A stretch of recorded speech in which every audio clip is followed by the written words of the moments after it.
Qu'est-ce qui crée de la richesse? Le travail ou le capital? Ce qui crée de la richesse nouvelle, c'est bien le travail humain. Ni la machine, ni l'argent ne créent de la richesse nouvelle. Vous mettez 1000 € ici et vous revenez dans un mois. Il n'y aura pas 1000 € et 100 € de plus à côté. De l'argent ne crée pas de l'argent supplémentaire. Maintenant, vous achetez avec ces 1000 € une machine. Vous revenez dans un mois, il n'y aura pas un produit à côté non plus.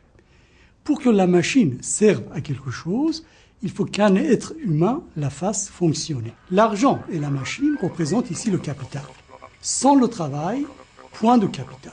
Tout commence et finit donc par le travail humain. De nos jours, les richesses créées par les travailleurs sont réparties entre le capital et le travail sous forme de salaire. Par salaire, on entend aussi les cotisations sociales, y compris la part patronale. Ces cotisations servent à financer notre protection sociale. Ce qui ne va pas aux travailleurs a 3 destinations. Une partie va à l'État sous forme des impôts payés par les entreprises. Une autre partie est utilisée pour l'investissement. Le reliquat va aux propriétaires et aux actionnaires, surtout sous forme de dividendes. Les patrons disent que le travail coûte cher et que ce n'est pas bon pour notre compétitivité. Quelle est leur solution? Eh bien, selon eux, il faut réduire la part des travailleurs dans les richesses créées. Les salariés connaissent bien cette chanson.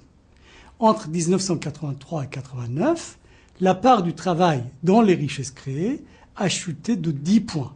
Depuis la fin des années 80, les actionnaires gagnent chaque année 100 milliards d'euros de plus par rapport à ce qu'ils gagnaient en 1983. Il faut savoir qu'aujourd'hui, la part des salaires dans les richesses créées est plus faible qu'à la sortie de la Seconde Guerre mondiale. Nous sommes donc devant un recul historique sans précédent. À qui a profité cette chute de la part des salaires dans les richesses créées? Aux actionnaires. Jusqu'au milieu des années 80, la part des dividendes versés aux actionnaires dans les richesses créées était de l'ordre de 5%. Depuis, ça monte régulièrement. Aujourd'hui, sur 100 € de valeur que produisent les salariés, 25 € sont versés aux actionnaires. Les patrons disent que c'est nécessaire pour augmenter l'investissement. C'est faux. L'argent qui va aux actionnaires, c'est aussi autant d'argent qui ne va pas à l'investissement. En effet, la hausse des dividendes versés aux actionnaires n'a pas conduit à la hausse des investissements. Au contraire, depuis 2005, le montant des dividendes versés aux actionnaires dépasse même les investissements réalisés par les entreprises. Pas assez de salaire, pas assez d'investissement, pas assez d'emplois, on comprend pourquoi le chômage ne baisse pas. Ce qui coûte, c'est donc le capital et non le travail, les salaires ou les cotisations sociales. Pendant cette crise, alors que le chômage augmente et le pouvoir d'achat des travailleurs baisse, la rentabilité financière des entreprises, elle, ne baisse pas. Diminuer de moitié les dividendes permettrait de gagner 120 milliards d'euros par an.